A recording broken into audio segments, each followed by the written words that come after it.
요한복음 1장 43절부터 51절까지 한 절씩 교독하겠습니다. 이튿날 예수께서 갈릴리로 나가려 하시다가 빌립을 만나 이르시되 나를 따르라 하시니 빌립은 안드레와 베드로와 한 동네 베세다 사람이라. 빌립이 나다나엘을 찾아 이르되 모세가 율법에 기록하였고 여러 선지자가 기록한 그 일을 우리가 만났으니 요셉의 아들 나사렛 예수니라. 나사렛에서 무슨 선한 것이 날 수 있느냐. 빌립이 이르되 와서 보라 하니라. 예수께서 나다나엘이 자기에게 오는 것을 보시고 그를 가리켜 이르시되 보라, 이는 참으로 이스라엘 사람이라 그 속에 간사한 것이 없도다. 나다나엘이 이르되 어떻게 나를 아시나이까. 예수께서 대답하여 이르시되 빌립이 너를 부르기 전에 내가 무화과 나무 아래에 있을 때 보았노라. 나다나엘이 대답하되 랍비여, 당신은 하나님의 아들이시요 당신은 이스라엘의 임금이로소이다. 무화과 나무 아래에서 보았다 하므로 믿느냐. 이것보다 더 큰 일을 보리라. 51절 같이 읽겠습니다. 또 이르시되 진실로 진실로 너에게 이르노니 하늘이 열리고 하나님의 사자들이 인자 위에 오르락 내리락 하는 것을 보리라 하시니라. 복음을 전하는 것은 만남에서 시작됩니다.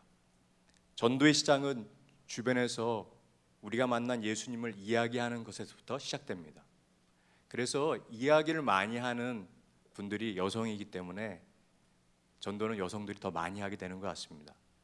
전반적으로 남자분들은 좋은 것이 있으면 혼자 간직하고 그냥 맙니다. 뭐 좋은 게 있어도 꼭 혼자만 알고 지낼 때가 있지만 여성분들은 좋은 것이 있으면 나누려고 정말 안타까워하십니다.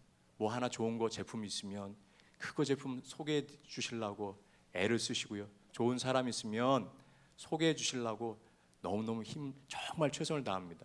그게 남성과 여성의 큰 차이죠. 제가 처음 미국에 왔었을 때 얼바인으로 바로 오게 되었습니다. 그리고 와서 얼바인 온누리 교회에 제가 오게 되기 전에 얼바인 온누리 교회에 대한 얘기를 그 정보를, 그 소문을 제일 먼저 듣게 된 곳은 바로 여러분들 자주 가시는 아이스파였습니다. 아이스파 찜질방에서 두 분의 남자분들이 5분간 얼반에 있는 교회들을 다 브리핑을 해주시더라고요. 두 분이 서로 막 얘기하시는데 어느 교회는 어떻고 어느 교회는 어떻고, 가만히 들어보니까 얼반의 온누리교회는 굉장히 건강하고 좋은 교회라고 얘기를 해서, 물론 그분들의 대화가 저한테 영향을 미치지 않았지만 입소문이라는 게 얼마나 중요한가 제가 보게 되었습니다. 여러분들이 믿고 있는 예수님에 대해서 얼마나 확신이 있으십니까? 제가 이단에 대해서는 관심이 전혀 없습니다만 이단들이 하는 모습들을 잘 보면 말도 안 되는 사상과 신조를 너무 확신에 차서 얘기하고 합니다. 사람이 끌려가요. 하물며 진리를 우리가 알고 있는데 우리가 알고 있는 예수 그리스도에서 얼마나 확신 있게, 자신감 있게, 그리고 정말 이거 아니면 안 된다는 얘기로 여러분들 요새 전하신 경험이 있으세요? 눈빛들을 보니까 다 전하신 것 같습니다. 네. 우리가 알고 있는 이 진리의 예수 그리스도를 우리가 좀 더 자신 있게 그리고 확신 있게 전하려면 그분을 만나야 합니다. 오늘은 예수님을 만난 사람들의 이야기를 좀 나누고 싶습니다. 오늘 본문에는 두 사람이 예수님을 만나고 있습니다. 빌립과 나다나엘입니다. 먼저는 예수님께서 빌립과의 만남이 있었습니다. 오늘 말씀 그 앞에 보면 35절부터 42절까지 말씀에는 예수님께서 안드레와 베드로를 만나시는 장면이 있습니다. 예수님의 초청을 먼저 받아들인 사람은 안드레였고, 그리고 그 다음에 베드로가 안드레를 통해서 예수님을 알게 되었습니다. 여러분, 이것이 가족을 통한 전도입니다. 가족 전도는 말처럼 쉬운 게 참 아닌 것 같습니다. 오랫동안 기도하고 오랫동안 기다리고 오랫동안 참아야 되는 게 가족 전도인 것 같습니다. 저도 생각해 보면 예수님을 영접한 그 시간이 오랫동안 저를 위해서 기도한 동생의 헌신이 있었습니다. 제 동생이 중학교 3학년 때 교회를 나가게 되었습니다. 교회를 아주 큰 대형 교회를 나갔는데 그 중등부에 예쁜 여학생을 보게 되었어요. 그래서 그 여학생을 갖다가 다시 만나고 싶은데 교회가 너무 크니까 만날 길이 없는 거예요. 그래서 기도를 시작했습니다. 하나님, 그 여학생 좀 만나게 해주십시오. 이러다가 동생이 덜커덕 예수님을 인격적으로 만나게 되었습니다. 뜨겁게 기도했어요.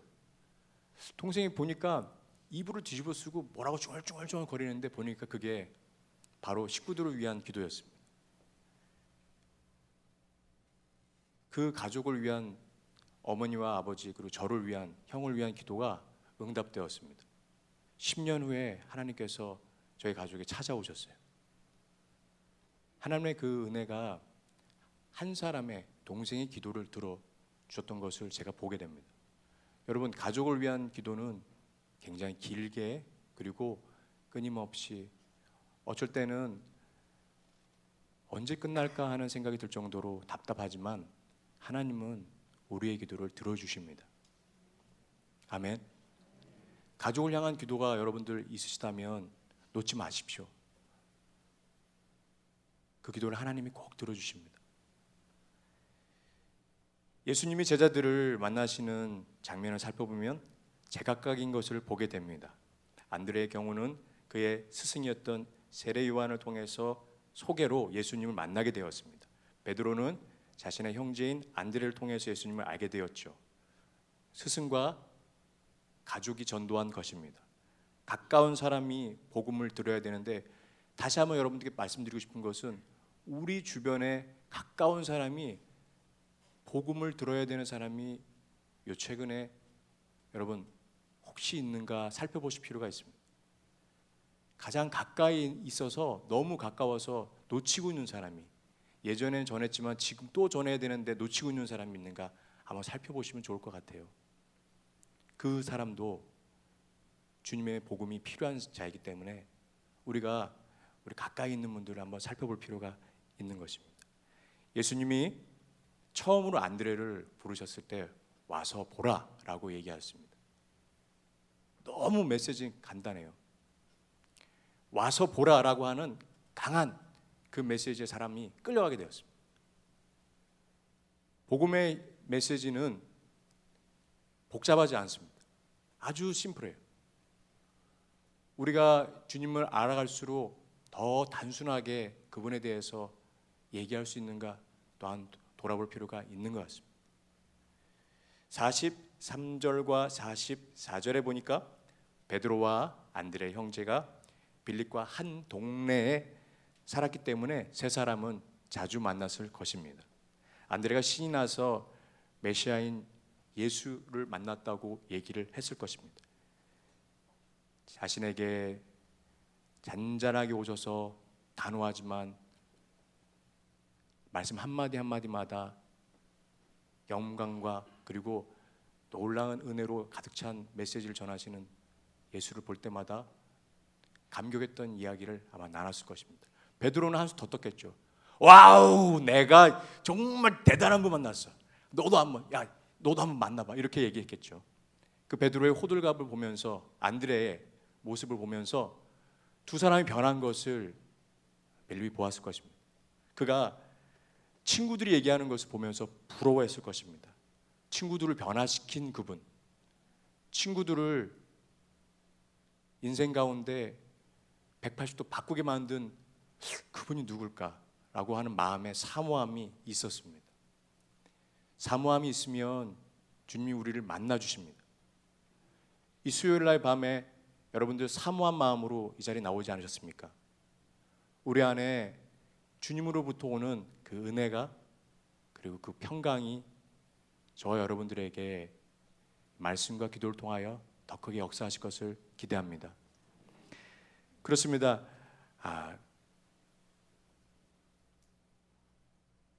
빌립을 바꾸셨던 그 예수 그리스도의 모습이 있었습니다. 두 사람의 모습을 통하여서 더 알게 되었죠. 그래서 안드레와 베드로가 예수님에게 빌립에 대한 이야기를 많이 했고, 빌립에게는 예수님에 대한 얘기를 하면서 양자 쪽의 중간에서 안드레와 베드로가 역할을 많이 했을 것입니다. 이렇게 얘기하시는 게 하영주 목사님 말씀 들어보니까 이렇게 얘기하시더라고요. 그래서 예수님이 빌립을 만났을 때 바로 보자마자 말씀하셨던 그 부분이 43절에 보니까 이튿날 예수께서 갈릴리로 나가시려고 하시다가 빌립을 만나 이르실 때 나를 쫓으라 라고 단호하게 한마디 했을 때 바로 쫓게 되었습니다. 이제는 45절에 보니까 안드레가 베드로에게 예수님을 전했던 것처럼 빌립이 나다나엘을 찾아가 예수님을 소개합니다. 모세가 율법에 기록했고 선지자들도 기록했던 그분을 내가 만났어. 그분은 요셉의 아들 나사렛 예수라고 말했습니다. 45절에 보니까 중요한 문장이 있습니다. 우리가 만났으니 라는 구절이 있습니다. 여러분, 최근에 주님을 언제 만나셨습니까? 만났다는 것은 정말로 단순히 보았다는 거, 배웠다는 거, 그거 이상으로 중요한 이야기입니다. 여러분, 만났다라고 하는 것이, 만남이, 주님과의 만남이 최근에 여러분들에게 언제 있었는가 다시 한번 여쭤보고 싶습니다. 목사님, 주님하고 만나는 시간이 요새 좀 가물가물한 것 같습니다. 만난 얘기 끝내려니까 작년, 재작년 기록들을 되살릴 수, 오늘 이 밤에 주님과 만나는 시간이 될 줄 믿습니다. 아멘. 우리는 주님을 만나야 합니다. 예수님을 인격적으로 만난 분들을 예수님을 따르게 되죠. 사도행전 11장 26절에 보니까 제자들이 안디옥에서 비로소 그리스도인이라 일컬음을 받게 되었더라라는 말씀이 있습니다. 그리스도인이라는 것은 크라이스트라는 단어와 IAN이라는 전미사가 붙게 된 거죠. 그래서 두 단어를 봤었을 때 IAN이라는 것은 이 단어는 어디에 속해 있다는 것을 말합니다. 그리스도에 속한 사람, 그리스도의 사람이라는 것을 말하죠. 여러분, 우리가 그리스도인이라면 그리스도에 속한 사람이고 그리스도를 알아가고 그분의 말씀과 그분의 행한 것을 우리 삶의 기준으로 두는 사람입니다. 우리가 많은 말씀을 듣지만 나 혼자 있었을 때 나를 좌지우지하는 것은 하나님의 말씀인가 아니면 세상적인 기준인가 돌아볼 필요가 있습니다. 정말 나를 행복하게 만들고 요사이 나를 웃게 만드는 것은 주님의 말씀인가 아니면 세상의 다른 것인가 돌아볼 필요가 있습니다. 주님의 말씀으로 인해서 주님을 따라가는 것이 기쁜 자들이 바로 그리스도인이라는 것입니다. 제가 예수 그리스도를 영접하고 하나님께 큰 은혜를 받았던 선교단체가 있었습니다. 그 선교단체 프로그램 가운데 저도 거기서 간사로 생활했고요. 제주도에서 예수제자훈련학교에서 5년을 섬겼었습니다. 그 5년 섬기는 동안에 참 많은 분들이 지나가셨어요. 예수님을 만남으로 삶이 180도 변한 분들이 정말 종종 오시게 될 때마다 그런 분들을 만날 때마다 제 마음에 가슴 벅찬 은혜가 있었습니다. 한 형제님이 40대 분이셨는데 조직에 계셨던 분이세요. 중간 조직 보스셨어요. 그래서 버스를 타본, 지하철을 타본 경험이 없으시다고 아래 것들이 다 차량을 다 동원해줘서 한 번도 그런 걸 해본 경험이 없으신 분이신데 제가 강사님 접대해야 된다 그러니까 접대는 늘 술 접대만 하시는 분이세요. 이분이 도박빚을 지고 제주도로 도망왔습니다. 훈련받으러 온 게 아니라 도망갈 데가 없어 제주도로 피난을 왔어요.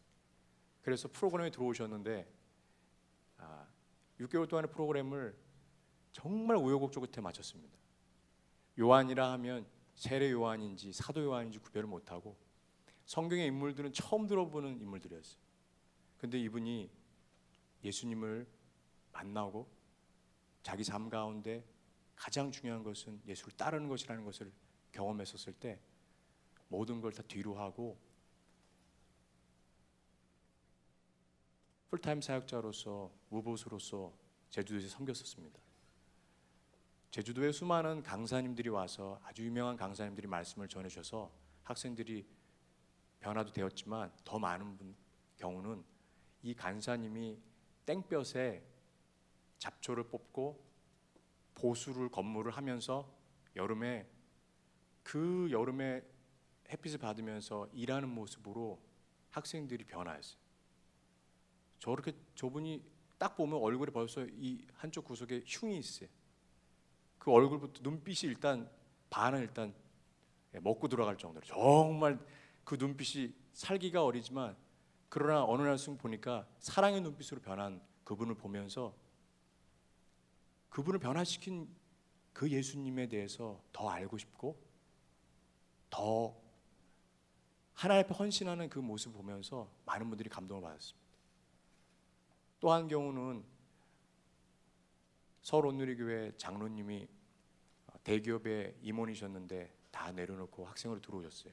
60이 넘으셨는데 얼마든지 사회적으로는 편안하게 쉴 수 있는 그 나이에 그분이 팀이 전도여행 갈 때 제일 먼저 가방을 열심히 들고 뛰어다니시면서 섬기시는 모습 보면서 저는 저분 안에 저분을 변화시킨 그 예수님이 누군가 궁금했습니다. 예수님을 만난 자들은 변합니다. 예수님을 만나는 사람들은 가만히 있지 못합니다. 예수님을 만난 분들은 주변 사람들에게 예수님의 사랑을 전하게 되어 있습니다. 빌립이 예수께 소개한 나다나엘은 어떤 사람이었는가 한 번 더 자세하게 46절부터 보도록 하겠습니다. 46절 같이 한번 읽어보도록 하겠습니다. 시작. 나다나엘이 이르되 나사렛에서 무슨 선한 것이 날 수 있느냐? 빌립이 이르되 와서 보라 하니라.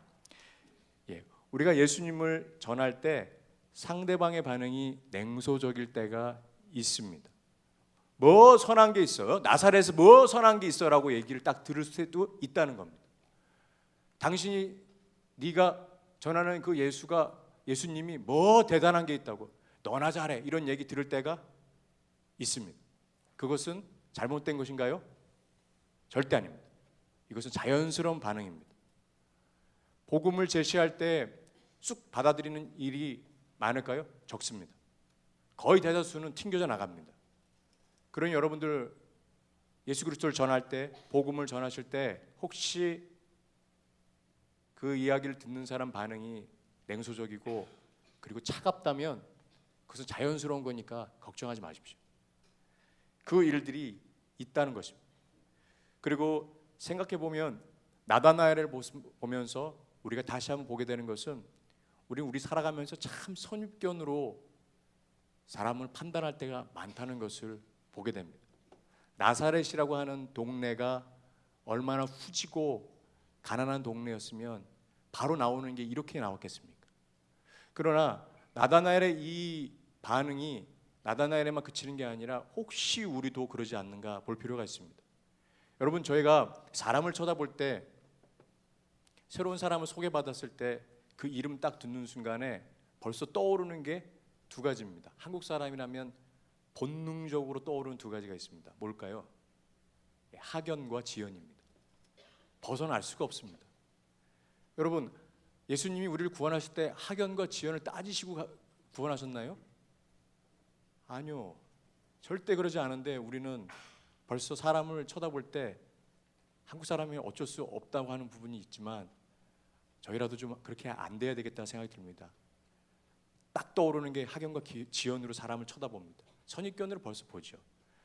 나다나엘이 2000년 전에 인물이었지만 참 저희랑 비슷했던 것 같습니다. 그가 바로 얘기했어요. 뭐 선한 게 나올 수 있겠어요.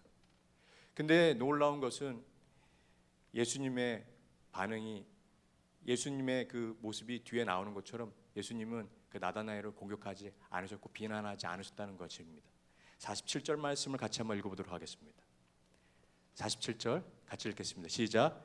예수께서 나다나엘이 자기에게 오는 것을 보시고 그를 가리켜 이르시되 보라, 이는 참으로 이스라엘 사람이라 그 속에 간사한 것이 없도다.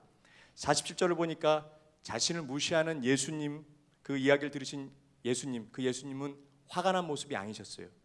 오히려 나다나엘을 칭찬하고 계십니다. 그 속에 간사한 것이 없다라고 얘기하셨어요. 아마 저 같았으면 야 일로 와봐. 뭐라고? 야 너 네가 뭘 안다고 나사렛에 대해서. 저는 그렇게 했을 텐데 예수님 그러지 않으셨어요. 오히려 그렇게 공격하는 나다나엘을 장점을 보시고 계셨어요. 예수님은 나다나엘의 현재 모습을 보시는 것을 그치는 게 아니라 미래의 모습을 보셨습니다. 우리가 누군가를 바라봤을 때 그 사람의 현재의 연약한 모습에 그치는 것이 아니라 미래의 변화할 모습에 대해서 보고 그리고 반응해야 될 것입니다. 예수님이 나다나엘에 대해서 그 속에 간사한 것이 없다라고 칭찬하셨어요. 나다나엘은 예수님을 만남으로 인해서 변화했습니다. 직접적으로 예수님을 만난 사람들은 변합니다. 예수님에게 간사한 것이 없다라고 얘기를 들었어요. 그의 마음 가운데, 그의 생각 가운데 너무 충격이었어요. 뭐라고?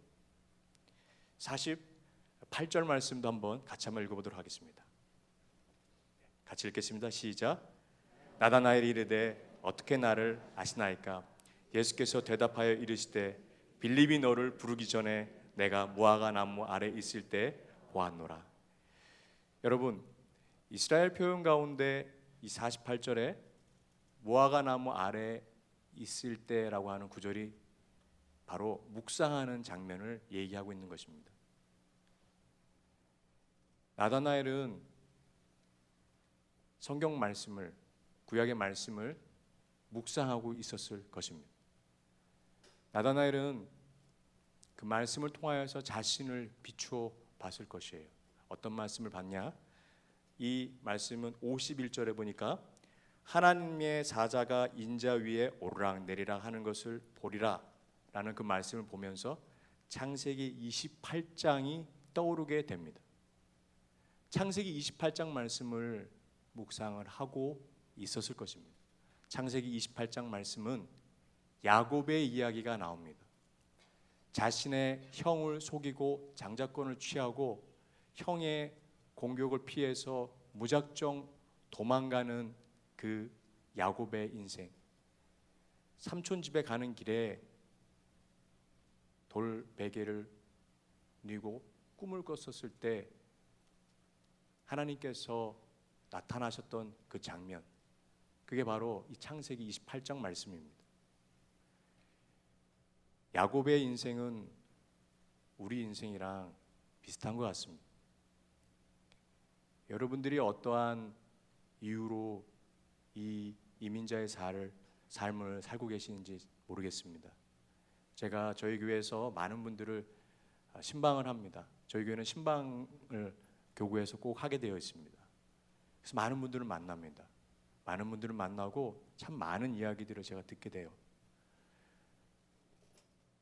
어떤 분들은 자녀들을 위해서 한국에서 시간들을 다 포기하고 와서 지냈는데 생각보다 자녀들이 잘 풀리지가 않았어요.